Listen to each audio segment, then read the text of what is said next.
Hello everyone, Edu for electrical में आप सभी का स्वागत है। हम लोग इससे पहले 75 नंबर तक क्वेश्चन देख चुके हैं। बेसिक लेवल का क्वेश्चन था 75 तक, एक से लेकर के हम लोग कंप्लीट कर चुके हैं। सबसे तो आज का जो पहला क्वेश्चन है यहाँ पर है, प्रतिरोधक है परमान यहाँ पर होना चाहिए। ठीक है, परमान मापन के लिए कौन सी विधि का प्रयोग किया जाता है? प्रतिरोध मेजर करने के लिए हम लोग कौन सा तरीका अपनाते हैं? ऑप्शन है ओम नियम, व्हीट स्टोन ब्रिज विधि, रिले विधि या फिर लॉरेंट विधि। ठीक है, तो हमारा अगर हम बात करें रेजिस्टेंस मेजर करने का, तो हमारे पास जो मेथड है वो है व्हीट स्टोन ब्रिज यहाँ पर, जिससे हम लोग रेजिस्टेंस मेजर करते हैं। ठीक है, उसके बाद अगला क्वेश्चन है, यदि चार संधारित्र को जिनमें से प्रत्येक 16 माइक्रोफैराड का है श्रेणी में जोड़ा जाता है। चार तो कैपेसिटर है, चारों का कैपेसिटी कितना दिया हुआ है? 16 माइक्रोफैराड। ठीक है, और इसको श्रेणी में जोड़ा गया है, तो परिणाम क्या होगा? सी इक्विवेलेंट का वैल्यू क्या होगा? तो जब ये सारा सीरीज में जुड़ा हुआ है तो इसके लिए हम लोग क्या करते हैं, रेजिस्टेंस से जस्ट अपोजिट होता है, वहाँ 1/c इक्विवेलेंट निकालना होगा। तो 1/16 प्लस 1/16 प्लस 1/16 प्लस 1/16। ठीक है, तो यहाँ से 1/c इक्विवेलेंट किसके बराबर हो जाएगा? 4/16 के। मतलब कि ये 1/4 के इक्विवेलेंट होगा, मतलब c हमारा जो आएगा वो 4 आएगा। ठीक है, यहाँ पर ऑप्शन हो जाएगा इनमें से कोई नहीं। ठीक है, कैपेसिटर अगर सीरीज में जुटा हुआ है तो हम लोग इस तरह से निकालेंगे। हमारा जो सी इक्विवेलेंट आंसर आ रहा है वो आ रहा है 4। ठीक है, क्लियर है। उसके बाद आते हैं नेक्स्ट क्वेश्चन। यहाँ पर व्हीट स्टोन ब्रिज याद रखना है। यहाँ पर सोल्व करने का मेथड हमने बताया था किस तरह से सोल्व करते हैं इसके क्वेश्चन को। साथ में ये भी याद रखना है कि अगर यहाँ पर इस टाइप से क्वेश्चन आता है कि प्रतिरोध को मेजर करने के लिए हम लोग कौन सा तरीका अपनाते हैं, तो व्हीट स्टोन ब्रिज भी उसमें से एक ऑप्शन हो जाएगा। ठीक है, उसके बाद क्वेश्चन नेक्स्ट है, आते हैं यहाँ पर, परिपथ में विद्युत शक्ति को किसके रूप में व्यक्त किया जा सकता है? परिपथ में विद्युत शक्ति को, विद्युत शक्ति मतलब कि पावर। ठीक है, ये भी बेसिक है और इस पर हम लोग फार्मूला ऑलरेडी कर चुके हैं। तो क्या क्या हो सकता है इसमें से? ऑप्शन पहला है वोल्टेज को धारा से गुना करके, V इंटू आई, तो सही ऑप्शन है। सेकंड ऑप्शन है वोल्टेज के वर्ग को प्रतिरोध से विभाजित करके, वोल्टेज के वर्ग को प्रतिरोध से विभाजित करके, V²/R, ये हमने भी थ्योरी में डिस्कस किया था, ये भी सही है। धारा के वर्ग के, धारा का वर्ग मतलब कि करंट का स्क्वायर कर देना है और प्रतिरोध से गुना करके, ये ऑप्शन भी सही है। हम लोग का ये तीनों ऑप्शन सही है, मतलब पावर जो होगा उसके लिए ये तीनों सेटिस्फाई कर रहा है कंडीशन, तो डी सही आंसर हो जाएगा। फिलहाल थोड़ा सा पता करने में प्रॉब्लम होता है कि आपका आंसर आ रहा है किस क्वेश्चन का आ रहा है। तो नीचे आपको नंबर मिल जाएगा, क्वेश्चन नंबर। एक बिजली के लैंप को 100 वाट और 200 वोल्ट के रूप में चिन्हित किया जाता है, फिलामेंट का प्रतिरोध क्या होगा? पावर कितना है? 100 वाट। और यहाँ पर हम लोग तीन फार्मूला जानते हैं पावर का, क्या क्या? I²R, V²/R और V इंटू आई।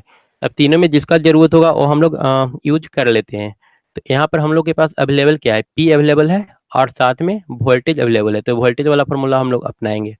रेजिस्टेंस निकालना है तो हम लोग अप्लाई करेंगे P = V²/R, और यहाँ से हम लोग को रेजिस्टेंस निकाल लेना है। तो यहाँ से रेजिस्टेंस कितना हो जाएगा? रेजिस्टेंस हो जाएगा R = V²/P, और V का वैल्यू कितना हो जाएगा? 200 गुने 200, 200 का स्क्वायर डिवाइडेड बाई पावर कितना है? 100 वाट। तो यहाँ से एक कैंसिल होगा, 400 आंसर आ रहा है। ठीक है, यहाँ पर आंसर जो आएगा 400, तो यहाँ पर 400 भी ऑप्शन में नहीं है। ठीक है, तो इसमें से सही आंसर क्या होगा? डी, इनमें से कोई नहीं। ठीक है, देख लीजिएगा यहाँ पर भी 400 ऑप्शन में नहीं है। कैलकुलेशन आप एक बार देख लीजिएगा हमने सही किया है या नहीं, क्योंकि मेरे पास इसका आंसर है नहीं। ठीक है, V²/R हमने किया, V²/P हमने किया, P का वैल्यू 100 है, और V² 200 इंटू 200, यहाँ से हम लोग का रेजिस्टेंस निकलने जा रहा है और आ रहा है 400, इनमें से कोई नहीं। किसी परिपथ में प्रवाहित होने वाली विद्युत धारा क्या होती है? किसी परिपथ में, एक चीज और यहाँ पर थ्योरी बताते समय छूट गया था, उसको आप लोग याद रख लीजिएगा। करंट अगर इस डायरेक्शन में फ्लो कर रहा है, ठीक है, अगर इधर पॉजिटिव टर्मिनल है, इधर निगेटिव टर्मिनल है, तो हमारा जो करंट का डायरेक्शन होगा इस तरफ होगा, लेकिन इलेक्ट्रॉन का डायरेक्शन किधर होगा? इस तरफ। इलेक्ट्रॉन करंट के डायरेक्शन के अपोजिट में फ्लो करता है, ऐसा मान्यता है, तो इसलिए इसको भी ध्यान में रख करके चलना है। अब यहाँ पर इसको सोल्व करते हैं। किसी परिपथ में प्रवाहित होने वाले विद्युत धारा इलेक्ट्रॉनों का यादृच्छिक संचलन होती है, मुक्त इलेक्ट्रॉनों का एक दिशा में संचलन, ये सही है, एक दिशा में, ठीक है। अगर इलेक्ट्रॉन कभी अलग अलग दिशा में, यहाँ पर सिर्फ लिखा है यादृच्छिक, ठीक है, मतलब उसकी इच्छा के अनुसार संचलन, तो इलेक्ट्रॉन कभी इस डायरेक्शन में चलेंगे और कभी इस डायरेक्शन में चलेंगे, तो नेट करंट हमारा जीरो हो जाएगा। इलेक्ट्रॉन जो होता है वो एक डायरेक्शन में ही फ्लो करता है और उसके अपोजिट डायरेक्शन में हम लोग करंट का दिशा मान करके चलते हैं। तो यहाँ पर हम लोग का जो सही ऑप्शन होगा वो बी होगा। उसके बाद ओम नियम लागू नहीं होता है। ओम नियम किस पर लागू नहीं होता है, ठीक है। ओम नियम डीसी सर्किट में लागू नहीं हुआ, ये तो हम पहले भी बता चुके हैं, कई बार बता चुके हैं। सेमीकंडक्टर में ओम का नियम लागू नहीं होता है, ये आपको याद रख लेना है, क्योंकि सेमीकंडक्टर जो होता है इसका टेम्परेचर पर भी, इसका टेम्परेचर पर तो खैर सारा का डिपेंड करेगा। यहाँ पर जो करंट होता है वो डायरेक्टली प्रोपोर्शनल नहीं होता है वोल्टेज के, ठीक है। या यहाँ पर जो हम लोग वोल्टेज अप्लाई करेंगे उसके अनुसार करंट फ्लो नहीं करेगा, ठीक है। ये कुछ अलग तरीके से यहाँ पर करंट फ्लो करता है, इसलिए ओम्स लॉ यहाँ पर लागू नहीं होता है, ठीक है। कुछ समय तक करंट नहीं फ्लो करेगा, उसके बाद अचानक से आपने डायोड का देखा ही होगा। डायोड में क्या होता है, कुछ समय तक करंट अप्लाई करते हैं तो नहीं फ्लो करता है, उसके बाद तेजी से करंट फ्लो करता है, तो इसलिए यहाँ पर ओम्स लॉ लागू नहीं होता है। उसके बाद है, अगर दो प्रतिरोधक समांतर में जोड़े जाएं तब तुलनात्मक प्रतिरोध का मात्रा क्या होगी। सेमीकंडक्टर के बारे में आगे भी हम लोग को पढ़ना है, जब डायोड बीजेटी वगैरह उसके बारे में जानेंगे तो वहां पर डिटेल पता चलेगा हर कुछ का। यहाँ पर है, दो प्रतिरोधक समांतर में जोड़े जाएं, दो रेजिस्टेंस को पैरेलल में जोड़ा गया है, तब तुलनात्मक प्रतिरोध की मात्रा क्या होगी। तो इससे अगर दोनों पैरेलल में जुड़ा हुआ है तो तुलनात्मक प्रतिरोध हमेशा कम हो जाता है, ठीक है। फॉर एग्जांपल अगर इसको हम एक एक ओम मान करके चले तो इसका नेट रेजिस्टेंस कितना हो जाएगा, एक गुने एक डिवाइडेड बाई 1+1, 1/2, हमेशा कम हो जाता है। तो यहाँ पर ऑप्शन है प्रत्येक प्रतिरोध से अधिक, गलत, प्रत्येक प्रतिरोध से कम, दोनों प्रतिरोध से कम है हमारा हाफ, क्लियर है। उसके बाद है, संधारित्र किसमें ऊर्जा रखता है, विद्युत चुंबकीय क्षेत्र में, चुंबकीय क्षेत्र में, या फिर विद्युत स्थैतिक क्षेत्र में, ठीक है। हमारा जो कैपेसिटर है वो पूछ रहा है ऊर्जा कहाँ पर रखता है, तो यहाँ पर सही ऑप्शन होगा विद्युत स्थैतिक क्षेत्र में, ठीक है। सी इसका सही आंसर होगा, उसको नोट कर लेना है। उसके बाद यहाँ से आपको नंबर मिलेगा, ठीक है, यहाँ से नंबर मिलेगा, आप कोई प्रॉब्लम नहीं होगा बताने में। अरशद अली 1+, आई थिंक अगर ये आप एक क्लियर है, ठीक है, अगर किसी टाइप का डाउट है तो आप बोल सकते हैं। इसमें आपने जो लिखा है 1/R1 + 1/R2, अच्छा शायद आप इसके बारे में बोल रहे हैं। हमने बताया था कि अगर पैरेलल हो दो रेजिस्टेंस, ठीक है, अगर डाउट है तो बोल दीजिएगा, ऐसे हम इसको एक बार बोल दे रहे हैं जल्दी से। जब पैरेलल हो तो 1/R इक्विवेलेंट कितना होता है, 1/R1 + 1/R2। अगर इस मेथड से आप सोल्व कीजिएगा तो भी आंसर सेम आएगा, +1/1, 1/R इक्विवेलेंट। तो यहाँ से कितना आ रहा है, 2, 1/R इक्विवेलेंट कितना आ रहा है, 2, तो R इक्विवेलेंट कितना हो जाएगा, 1/2, उल्टा कर देंगे। तो ये तरीका भी सही है, लेकिन हमने बताया था कि जब दो रेजिस्टेंस पैरेलल में हो तो वहां पर हम लोग R1 + R2 करके डायरेक्ट सोल्व कर सकते हैं, ये हमारा R इक्विवेलेंट दे देगा। और हमने ये भी बताया था कि अगर दोनों रेजिस्टेंस पैरेलल में हो और दोनों सेम हो तो सीधा उसके वैल्यू को हाफ कर देना है, ठीक है। आर और आर का दो रेजिस्टेंस अगर पैरेलल में लगा है तो डायरेक्ट हम लोग को आंसर R/2 लिख देना है, हाफ कर देना है सीधा। तो इस सारा कुछ शॉर्टकट तरीका है, ठीक है। इसके बाद आते हैं क्वेश्चन नंबर 85। एक ओम के 3 प्रतिरोधों को समांतर क्रम में जोड़ा गया है, ठीक है। एक ओम का 3 रेजिस्टेंस है, तीनों को समांतर में जोड़ा गया है। क्वेश्चन नंबर 85 तब तक आप भी अटेंड कीजिए, आप कर पाते हैं या फिर नहीं। यहाँ पर एक ओम के 3 प्रतिरोध को समांतर क्रम में जोड़ा गया है, मतलब 3 रेजिस्टेंस इस टाइप से जुड़ा हुआ है, ठीक है।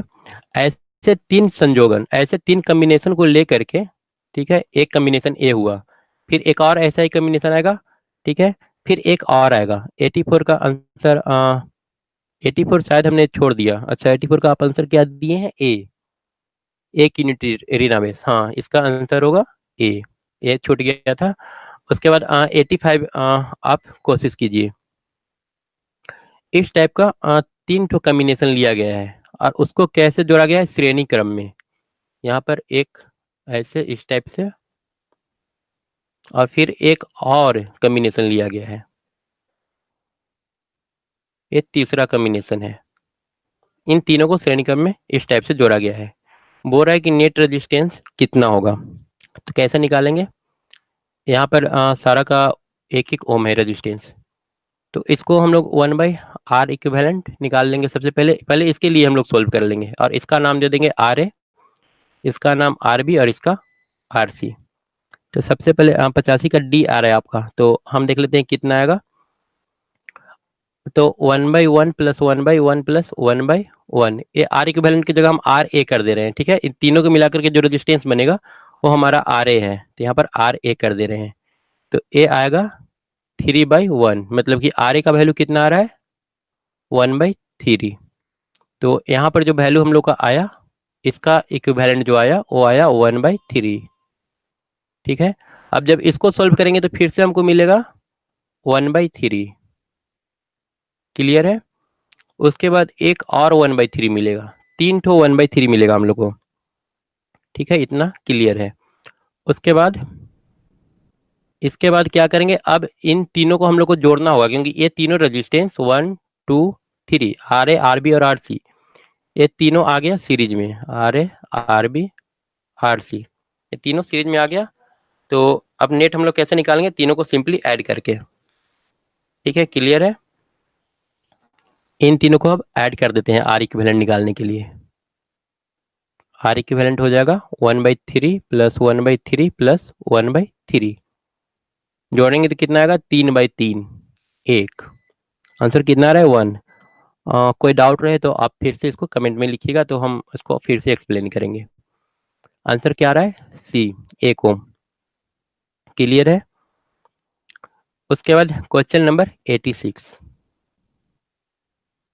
क्वेश्चन नंबर 86 में क्या बोल रहा है, आपके घर में 3 बल्ब 60 वाट के। अब 60 वाट का 60 वाट कितना बल्ब है, 3 बल्ब। सारा नोट कर लेंगे पहले जो जो इन्फॉर्मेशन दिया हुआ है। उसके बाद क्या बोल रहा है, 4 बल्ब 25 वाट के। इस टाइप का क्वेश्चन हम लोग पहले भी सोल्व किए थे, आपको शायद याद होगा। यहाँ पर 25 वाट का कितना बल्ब है, 4 बल्ब। ठीक है, उसके बाद 3 बल्ब 40 वाट के। 40 वाट का कितना बल्ब है, 3 बल्ब। उसके बाद लगे हुए हैं। ठीक है, ये बल्ब रोजाना 5 घंटे जलते हैं। सारा कितना कितना आवर जल रहा है, 5 आवर। ये भी 5 आवर और ये भी 5 आवर। ठीक है, इतना क्लियर है। उसके बाद बोल रहा है और बिजली ऊर्जा का व्यय 40 पैसे प्रति यूनिट है। 1 यूनिट का हमको कितना पेमेंट करना है, 40 पैसा। 40 पैसा। ठीक है, तो सबसे पहले तो हम लोग को पता करना होगा कितना यूनिट खर्चा हुआ है। अगर टोटल हम लोग पता कर लेते हैं कितना यूनिट खर्चा हुआ है, तो उसमें 40 से मल्टीप्लाई करके हम लोग आसानी से निकाल लेंगे टोटल कितना कॉस्ट लगेगा। ठीक है, तो एक दिन का जोड़ते हैं, एक दिन में कितना यूनिट उठ रहा है। ये सारा 55 आवर एक दिन का है। एक दिन का हम सबसे पहले कितना यूनिट होगा ये जोड़ लेते हैं। और यूनिट कहने का क्या मतलब हुआ, वाट आवर। ठीक, kilo watt hour, sorry kilo watt hour. 1 kilowatt hour 1 unit के बराबर होता है। 1 kilowatt hour is equal to 1 unit. तो यहाँ पर हम लोग को जो गिवन है, वाट गिवन है और आवर गिवन है, तो सबसे पहले वाट आवर निकाल लेते हैं टोटल कितना आ रहा है, और 1000 से डिवाइड कर देंगे तो किलोवाट आवर हम लोग को पता चल जाएगा। तो ये 60 into 5 watt hour plus 25 into 5 watt hour. अच्छा, और बल्ब भी जोड़ना है, ये 3 बल्ब है तो इस 3 से भी मल्टीप्लाई करना होगा। ठीक है, 60 इंटू 5 एक बल्ब का होगा इतना वाट आवर, और 3 बल्ब का 3 से मल्टीप्लाई कर देंगे। उसके बाद 25 इंटू 5, ठीक है, 5 आवर इंटू 4 बल्ब, प्लस यहाँ पर 40 वाट 5 आवर, 40 वाट 5 आवर कितना बल्ब, 3 बल्ब। तो ये सारा मल्टीप्लाई करेंगे, टोटल इतना वाट आवर आ रहा है हम लोग का एक दिन का। ये आएगा वाट आवर में एक दिन का। वाट आवर यहाँ पर कर लेते हैं, इसको कैलकुलेट करेंगे तो ये 300 अरे 900 ए आ रहा है, प्लस ये आ जाएगा 125। 125 में 4 से मल्टीप्लाई करेंगे तो 500, और प्लस ये 15 600 आएगा। इतना वाट आवर, इतना आ गया वाट आवर। अब इसको जोड़ लेंगे तो ये आ जाएगा 9 5 14, 14 और 6 20, 20 पर 2 जीरो, इतना वाट आवर। वाट आवर। अब इसको किलो वाट आवर में कन्वर्ट करने के लिए क्या करेंगे, 1000 से डिवाइड करेंगे, तो 1000 से डिवाइड करेंगे तो 2 किलो वाट आवर, और 1 किलो वाट आवर का 1 यूनिट, 2 किलो वाट आवर का कितना आ जाएगा, 2 यूनिट। मतलब कि एक दिन में 2 यूनिट बिजली उठ रहा है, 2 यूनिट हम लोग बिजली खर्चा कर रहे हैं। अब यहाँ पर टोटल 30 दिन हम लोग को जलाना है, तो क्या करेंगे, 30 × 2, टोटल एक महीना में कितना हो जाएगा, 60 यूनिट। 30 दिन में टोटल 60 यूनिट एनर्जी का खपत होगा। अब हम लोग को 1 यूनिट का देना है 40 पैसा। 60 यूनिट यहाँ पर क्लियर हो गया है। अब यहाँ पर 1 यूनिट का 40 पैसा देना है, तो 60 यूनिट का 60 × 40 कितना आ जाएगा, 2400 पैसा। 2400 पैसा, इसको रुपया में कन्वर्ट करेंगे तो कितना आएगा, 24 रुपीज। क्लियर है। इसको एक बार आप फिर से बना लीजिएगा, जब वीडियो हम लोग जब ऑफलाइन हो जाएंगे तो इसको आप एक बार फिर से अटेम्प्ट कर लीजिएगा। आंसर आ रहा है हम लोग का 24 रुपीज, सी। उसके बाद 87 नंबर क्वेश्चन है। 87 हम लोग अब देख लेते हैं। 87 में क्या बोल रहा है, 3 ओम, 10 ओम व 15 ओम वाले 3 प्रतिरोधकों को 30 वोल्ट वाले परिपथ में समांतर रूप से जोड़ा गया है। ठीक है, स्टेटमेंट क्या है, 3 ठो रजिस्टेंस है, 3 ओम, 10 ओम, और तीनों को जोड़ा गया कैसे, समांतर में, 3 ओम, 10 ओम, और साथ में एक कितना है, 15 ओम। 15 ओम, ठीक है, इन तीनों को पैरेलल में जोड़ा गया है। और कितना वोल्टेज से जोड़ा है, 30 वोल्ट से। यहाँ पर जो सप्लाई है वो 30 वोल्ट है। ठीक है, पूछ रहा है कि 3 ओम वाले प्रतिरोध में से प्रवाहित होने वाली विद्युत धारा कितनी होगी। एक क्वेश्चन थोड़ा सा अच्छा किया है। ठीक है, यहाँ पर पूछ रहा है 3 ओम से कितना करंट फ्लो करेगा, ये हम लोग को बताना है। आप लोग ट्राई कर सकते हैं। ठीक है, 3 ओम से कितना करंट पास करेगा, ये निकालना है आपको। इसको दो तरीके से सोल्व कर सकते हैं, पर एक बहुत ही आसान तरीका है। हम लोग क्या करेंगे, सिंपल हम लोग जानते हैं I = V/R। ठीक है, अब यहाँ पर रेजिस्टेंस ठीक है अलग अलग दिया है, 15, 10 और 3, पर उससे हम लोग को मतलब नहीं है। अगर यहाँ पर टोटल करंट निकालना होता तो टोटल करंट निकालने के लिए भी भाई हम लोग R इक्विवेलेंट निकाल लेते, तो हम लोग को मिल जाता। हम लोग यहाँ पर क्या करेंगे, जब 30 वोल्ट, ये जब तीनों रेजिस्टेंस पैरेलल में है तो तीनों के क्रॉस जो वोल्टेज होगा 30 वोल्ट ही होगा। मतलब कि यहाँ पर भी जो वोल्टेज होगा, ये जो 3 ओम का रेजिस्टेंस लगा हुआ है, इसको हम थोड़ा सा डिफरेंट कलर से शो कर दे रहे हैं। यहाँ पर जो रेजिस्टेंस लगा हुआ है 3 ओम का, इसके अक्रॉस भी जो वोल्टेज होगा वो भी 30 वोल्ट ही होगा, ये भी 30 वोल्ट होगा। तो बाकी रेजिस्टेंस से हम लोग को अब कोई मतलब नहीं रह गया। ठीक है, क्योंकि हम लोग को करंट निकालने के लिए वोल्टेज चाहिए, रेजिस्टेंस चाहिए, और इस रेजिस्टेंस के अक्रॉस करंट निकालना था, और इस रेजिस्टेंस के अक्रॉस वोल्टेज हम लोग पता कर लिए हैं कि 30 ही आने वाला है। तो अब हम लोग आसानी से यहाँ से करंट निकाल लेंगे। करंट का वैल्यू कितना हो जाएगा, 30/3, 10 एम्पियर। तो आंसर यहाँ से हम लोग को 10 एम्पियर मिल जा रहा है। अगर यहाँ पर टोटल करंट पूछता कि इस वोल्टेज से, इस सेल से कितना करंट फ्लो कर रहा है, तब हम लोग क्या करते हैं, इसका हमने बताया दो तरीका। पहला तो इस तरह से निकाल लेते, इसका करंट जो जाएगा, इसमें करंट हम लोग निकाल लिए 10 एम्पियर। यहाँ से जो करंट जाएगा, I = V/R करेंगे तो 30/10 कितना आ जाएगा, 3 एम्पियर। यहाँ से 3 एम्पियर, और यहाँ से 30/15 2 एम्पियर। टोटल करंट कितना हो जाएगा, 3 और 2 5, 5 और 10 15 एम्पियर। टोटल जो करंट फ्लो करेगा यहाँ से वो हो जाएगा 15 एम्पियर। और दूसरा तरीका निकालने का क्या था, दूसरा तरीका था हम लोग आर इक्विवेलेंट निकाल लेते तीनों का। और जब आर इक्विवेलेंट निकल जाता तो वहां से हम लोग I = V/R इक्विवेलेंट कर लेते हैं। ठीक है, क्लियर है इतना। उसके बाद आ जाते हैं नेक्स्ट 88 नंबर क्वेश्चन पर। अगर कहीं भी डाउट रहता है क्वेश्चन में तो आप कमेंट बॉक्स में आसानी से लिखिएगा। ठीक है, ताकि उसको हम फिर से एक्सप्लेन कर सके, या कहीं पर डाउट है तो उसको क्लियर कर सके। आते हैं नेक्स्ट क्वेश्चन में। नेक्स्ट क्वेश्चन है हमारा 88। 88 आप लोग ट्राई कीजिए। एक कैपेसिटर है जिसपे 5 वोल्ट और चार्ज जो है उस पर ओ 0.12 कूलम है। अगर फार्मूला याद होगा तो इसको सोल्व करने में बिल्कुल समय नहीं लगना चाहिए। आंसर अभी तक देख रहे हैं, अगर आप लोग दे सकते हैं तो दे दीजिए। यहाँ पर एक कैपेसिटर जिसमें potential V = 5 volt, formula based question है, और चार्ज Q कितना है, 0.12 कूलम। तो निकालना क्या है, धारिता C बराबर क्या होता है, C = Q/V, या Q = CV। आपको जो याद रखना है उस फार्मूला को याद रख लीजिए। हमने ये फार्मूला थ्योरी बताते समय भी बताया था, और उसके बाद जब समराइज किया था MCQ सोल्व करने के पहले, सारा फार्मूला हमने एक जगह पर लिख दिया था, वहां पर भी हमने बताया था। तो ये याद होना चाहिए। Q का वैल्यू कितना है, 0.12 डिवाइडेड बाई 5 वोल्ट।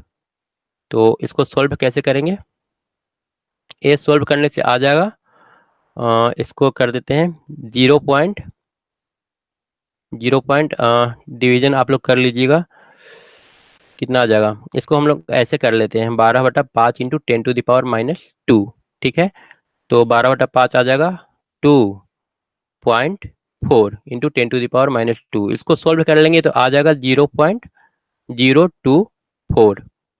ठीक है, 0.024 आंसर आएगा, आंसर बी। ठीक है, आप लोग अपना तरीका से डिवाइड कर लीजिएगा, कोई प्रॉब्लम नहीं है। उसके बाद आते हैं क्वेश्चन नंबर 89। क्वेश्चन नंबर 89 है, दो संधारित्र जिनकी धारिता इतना है, दो कैपेसिटर है C1 2 फैराड, C2 3 फैराड। ठीक है, इनको श्रेणी में जोड़ा गया है, ये दोनों सीरीज में जुड़े हुए हैं। क्लियर है। एक तीसरा संधारित्र जिसकी धारिता 1 फैराड है, C3 कितना है 1, इसको समांतर में जोड़ा गया है, समांतर यहाँ से इस टाइप से। ठीक है, इस समांतर में हो गया। अब परिणामी धारिता कितना होगा ये बताना है। अब टोटल मिलाकर सी इक्विवेलेंट क्या होगा, कितना कितना है 1 2 सॉरी 2 3 2 3 और ए वाला है 1। तो कैपेसिटर जब सीरीज में जुड़ा हुआ रहे तो यहाँ पर हम लोग आसानी से क्या करते हैं, दो कैपेसिटर है तो 2 × 3 डिवाइडेड बाई 2 + 3 6/5 ये आ जाएगा। इन दोनों को अगर हम सोल्व करें तो इसका इक्विवेलेंट डायग्राम हम लोग ड्रॉ कर लेते हैं। अब हमारा जो कैपेसिटर आएगा वो कुछ इस टाइप से आएगा। यहाँ पर हम लोग लिख सकते हैं 6/5 और उसके बाद यहाँ पर एक पैरेलल में जो लगा हुआ है उसको लगा देंगे। ठीक है, और सी इक्विवेलेंट निकालना है हम लोग को। यहाँ पर वोल्टेज सप्लाई जो भी रहेगा, यहाँ पर ए 1 है। अब इन दोनों क्या करेंगे, जब पैरेलल में रहता है तो हम लोग सी इक्विवेलेंट निकालने के लिए सिंपली जोड़ देते हैं 1 + 6/5, तो ए आ जाएगा 11/5। दोनों को ऐड कर लेंगे तो आंसर कौन सा होगा, ए इसका सही आंसर होगा। उसके बाद आते हैं क्वेश्चन नंबर 90। संधारित्र वोल्टेज स्थिर रखकर जब समांतर प्लेट संधारित्र की प्लेट का क्षेत्रफल बढ़ा दिया जाता है तो प्लेटों के बीच लगने वाले बल पर क्या प्रभाव पड़ेगा। ये एक अच्छा क्वेश्चन यहाँ पर पूछा है। ठीक है, वोल्टेज स्थिर रखा है, एक कैपेसिटर है इस टाइप का। कैपेसिटर हम लोग जानते हैं 2 प्लेट का बना होता है और इसका फॉर्मूला क्या होता है, इसका फॉर्मूला हो जाएगा C इक्वल टू, ये हो जाएगा C equal to A epsilon not divided by D, ये होता है फॉर्मूला इसका। पर यहाँ पर हम लोग को क्या करना है, फोर्स निकालना है। फोर्स का वैल्यू क्या होता है, force is equal to charge गुने इलेक्ट्रिक फील्ड। ठीक है, कहीं पर भी डाउट रहता है तो आप बाद में भी कमेंट करके लिख सकते हैं। और Q बराबर अभी हमने पढ़ा, क्या पढ़ा, Q इज इक्वल टू सी भी। Q बराबर हमने सी भी पढ़ा, तो यहाँ पर हम लोग लिख लेंगे C इंटू भी into electric field. Electric field का फॉर्मूला होता है V/D, वोल्टेज बटा डिस्टेंस। ठीक है, अब इसको अगर हम सोल्व कर रहे हैं तो सोल्व करने से हम लोग को मिल जाएगा C इंटू V² डी, और C बराबर हम लोग क्या जानते हैं, A epsilon not by D. C का वैल्यू हो गया और V² डी जैसे था वैसे इसको लिख लेते हैं। तो यहाँ पर सॉल्व करने से क्या आएगा, ए epsilon not V² divided by D²। अब यहाँ पर किसी किसी को डाउट हो सकता है कि फोर्स बराबर QE कहाँ से आया। ठीक है, तो अगर आप जानते हैं तो कोई बात नहीं, अगर डाउट है तो आप लोग कमेंट बॉक्स में लिखिएगा तो मैं इसे बता दूंगा। ठीक है, क्योंकि ये काफ़ी आसान है। ठीक है, इसको ये डिफिकल्ट नहीं है पता करना। तो यहाँ पर हम लोग क्या देख रहे हैं, जो हमारा फोर्स है दो कैपेसिटर के बीच, वो दोनों प्लेट के एरिया के डायरेक्टली प्रोपोर्शनल आ रहा है। फोर्स आ रहा है directly proportional to area of capacitor. अब इस क्वेश्चन को सोल्व करते हैं। यहाँ पर है संधारित्र वोल्टेज स्थिर रख करके, वोल्टेज को स्थिर रखा गया है। ये जो है हमारा कांस्टेंट है, ये ऑलरेडी कांस्टेंट है, इसका वैल्यू चेंज नहीं होता है। एरिया का क्षेत्रफल, प्लेट का जो क्षेत्रफल है उसको बढ़ाया गया है, क्षेत्रफल ए है, इसको इंक्रीज कर दिया गया है। तो ये जब इंक्रीज होगा तो हम लोग क्या देखे हैं, हम लोग अभी पढ़े, हमारा जो फोर्स होगा वो डायरेक्टली प्रोपोर्शनल होगा एरिया का। अब जब एरिया इंक्रीज कर रहा है तो फोर्स क्या होगा, वो भी इंक्रीज कर जाएगा। तो यहाँ पर सही आंसर क्या होगा, ए, प्लेटों के बीच का बल अधिक हो जाएगा, बढ़ जाएगा। क्लियर है। उसके बाद आते हैं 91, एम्पियर सेकेंड किसका मात्रक है, एम्पियर इंटू सेकेंड। तो एम्पियर हम लोग करंट की थोड़ा सा डिफिनेशन पर जाते हैं। आई इज इक्वल टू हम लोगों ने क्या पढ़ा था, Q/T। तो आई से ही आता है एम्पियर, और टी को हम लोग सेकेंड में मेजर करते हैं। तो यहाँ पर क्या आ रहा है, चार्ज। तो किसका मात्रक हो जाएगा, चार्ज का, आवेश का। ए इसका सही आंसर हो जाएगा। क्लियर है। उसके बाद आते हैं क्वेश्चन नंबर 92। ठीक है, 91 हो गया, सॉरी 91 यहाँ पर हो गया, ये 90 था। अब आते हैं 92 में। किसी बल्ब पर 200 वोल्ट और 100 वाट लिखा हुआ है, तो उस बल्ब का प्रतिरोध कितना होगा। यहाँ पर पी का वैल्यू कितना दे रखा है, 100 वाट, और भी का वैल्यू दिखा दे रखा है 200 वोल्ट। तो पूछ रहा है रेजिस्टेंस क्या होगा। तो पी बराबर हम लोग पीछे भी इस टाइप का सोल्व कर चुके हैं, भी स्क्वायर बाई आर। यहाँ से आर इज इक्वल टू क्या हो जाएगा, भी स्क्वायर बाई पी, और भी का वैल्यू 200 इंटू 200, भी स्क्वायर हो गया, और 100 हो जाएगा पावर का वैल्यू। तो यहाँ से कैंसिल होकर कितना आएगा, 400। आंसर आएगा हमारा 400 ए। 92 का आंसर ए हो जाएगा। उसके बाद क्वेश्चन नंबर 93। अच्छे सुचालक का विशिष्ट प्रतिरोध रो के बारे में बोल रहा है। R is equal to rho into L by A हम लोग जानते हैं। पूछ रहा है ये जो विशिष्ट प्रतिरोध होता है रो किस चीज पर डिपेंड करता है। तो हमने इस क्वेश्चन को पहले भी डिस्कस किया था, लेंथ, एरिया या फिर इन सारी चीजों पर ये डिपेंड नहीं करता है। रजिस्टिविटी सिर्फ और सिर्फ मटेरियल के नेचर पर डिपेंड करता है। मटेरियल का नेचर किस टाइप का है, कॉपर है तो उसका अलग होगा, सिल्वर है तो उसका अलग होगा। ठीक है, तो यहाँ पर ढूंढ लेते हैं हमारा सही आंसर क्या होगा। किसी निश्चित तापमान पर स्थिर रहता है और सुचालक के पदार्थ पर निर्भर करता है, किस टाइप का मटेरियल है उस पर डिपेंड करता है। तो ऑप्शन कौन सा हो जाएगा, डी सही होगा। उसके बाद आते हैं क्वेश्चन नंबर 94। यदि दो चालकों पर एक ही दिशा में धारा ले जा रहे हैं तो क्या होगा, दोनों के बीच दोनों चालकों की वोल्टता बढ़ेगी, चालक एक दूसरे को प्रतिकर्षित करेंगे या फिर आकर्षित करेंगे। 94 नंबर, इस टाइप का क्वेश्चन काफी एग्जाम में पूछता है। 94 आपका काफी ज्यादा इंपॉर्टेंट है, इसका आंसर डी होगा। क्वेश्चन क्या बोल रहा है, दो चालक है, दोनों में जो करंट का डायरेक्शन है वो सेम है, तो क्या होगा, चालक एक दूसरे को आकर्षित करेंगे, एक दूसरे को अट्रैक्ट करेंगे या फिर रिपेल करेंगे। तो अगर दोनों में सेम डायरेक्शन में करंट फ्लो कर रहा होता है तो ये एक दूसरे को अट्रैक्ट करते हैं, आकर्षित करते हैं। और अगर डायरेक्शन अपोजिट हो, एक में इधर और एक दूसरा में इधर, तब ये क्या करेंगे, रिपेल करेंगे, मतलब कि प्रतिकर्षण होगा यहाँ पर। ठीक है, तो सेम डायरेक्शन के लिए आकर्षण, डी सही आंसर। उसके बाद क्वेश्चन नंबर 95। घरों में पंखे और लैंप निम्नलिखित में से जुड़ा होता है। घरों में जो पंखे और लैंप होते हैं वो किस टाइप से जुड़े होते हैं। तो इसका जो सही आंसर होगा वो होगा श्रेणी में, सॉरी समांतर में। हमारे घर में जितने बल्ब या पंखे होते हैं वो सारा पैरेलल में, समांतर में जुड़े होते हैं। ठीक है, यहाँ पर अगर फैन जोड़ना है तो इस टाइप से हम लोग इसको जोड़ेंगे। ठीक है, ऐसा क्यों करते हैं, ऐसा इसलिए क्योंकि अगर हमारा बल्ब और फैन एक ही साथ सीरीज में जोड़ दिया जाए, ठीक है, मान लेते हैं ये हमारा बल्ब है, यहाँ पर बल्ब है, इसका एक वायर गया और पंखा से लगा हुआ है।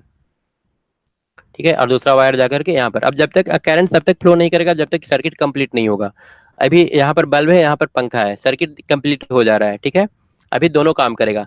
लेकिन अगर किसी तरह हमारा बल्ब फ्यूज हो जाता है तो ये जो सर्किट है टूट जाएगा, ब्रेक कर जाएगा। अब ब्रेक कर जाएगा तो फिर एक तार से हम लोग का पंखा घूमने वाला नहीं है।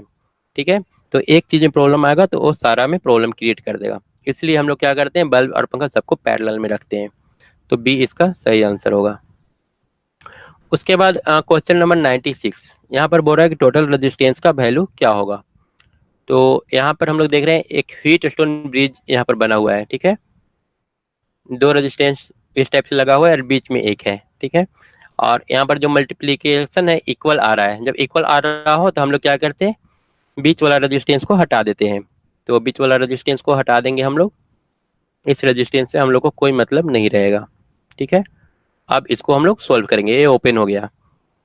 तो अब सोल्व करेंगे तो ऊपर में 2R, ठीक है, फिर से यहाँ पर 2R क्लियर है, और एक यहाँ पर R, इस टाइप का हमारा सर्किट हो गया। अब 2R पैरेलल में है तो इसका इक्विवेलेंट कितना हो जाएगा, R। तो एक R ऊपर और एक R नीचे, इक्विवेलेंट कितना हो जाएगा, R/2। सही आंसर क्या आएगा, R/2, बी इसका सही आंसर होगा। ये हो जाएगा क्वेश्चन नंबर 96। ठीक है, अब आते हैं क्वेश्चन नंबर 97 में। 97 है, एक स्थिर धारा का स्रोत 10 किलो ओम के कोड पर लोड हो जाएगा यहाँ पर, ठीक है। लोड पर 0.40 एम्पियर की धारा सप्लाई करता है, ठीक है। यहाँ पर रेजिस्टेंस जो दे रखा है R is equal to 10 kilo ohm दे रखा है। उसके बाद यहाँ पर 0.4 एम्पियर की धारा सप्लाई हो रहा है। करंट का वैल्यू कितना है? 0.4 एम्पियर। तो हम लोग क्या करेंगे, सिंपल यहाँ से वोल्टेज निकाल सकते हैं। V is equal to I into R. कितना हो जाएगा? 10 इंटू 10⁻³ किलो में है तो इंटू 0.4 आई आर हो गया, इज इक्वल टू 10 में 4 से 0.4 से मल्टीप्लाई करेंगे तो 4 आएगा। तो ये 4000 वोल्ट ये आ रहा है वोल्टेज। अब उसके बाद बोल रहा है यदि लोड को बदल करके 100 ओम कर दिया जाए, ठीक है। वोल्टेज हमको पता चल चुका है 4000 वोल्ट। अब लोड को क्या किया है?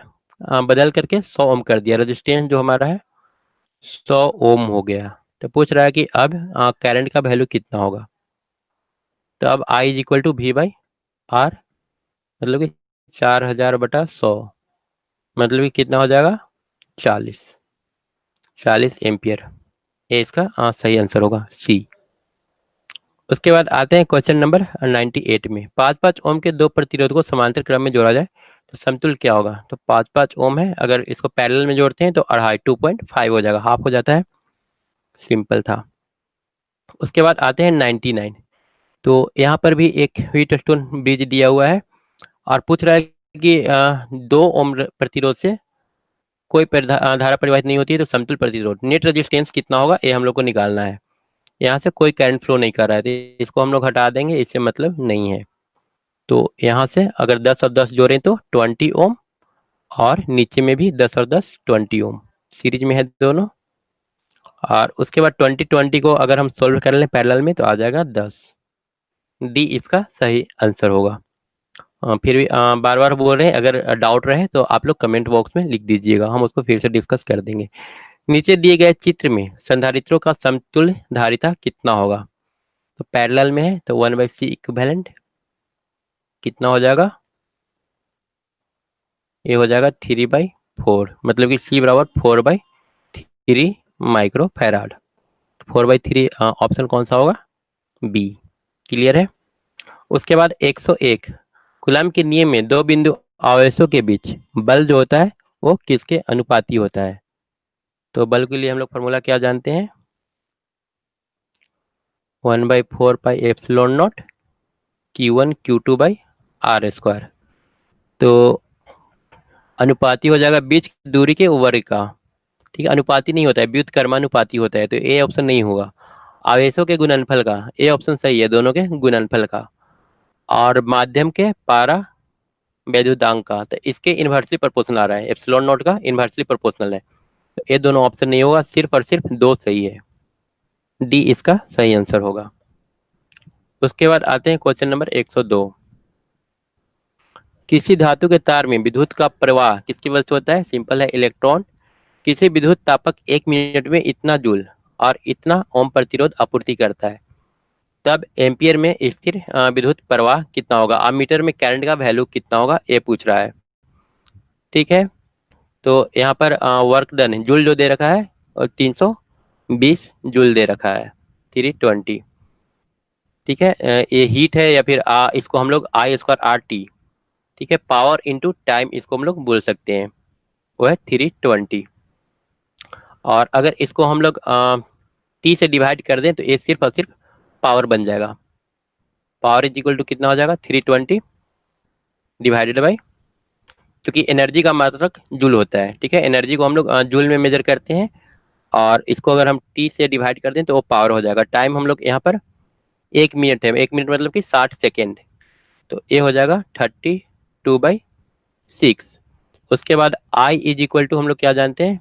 P इज इक्वल टू जानते हैं I²R, और R का वैल्यू 4 गिवन है, तो यहाँ से हम लोग I² निकाल लेंगे। I² हो जाएगा P/R, ठीक है। और P का वैल्यू 32/6 इंटू R का वैल्यू कितना? 4।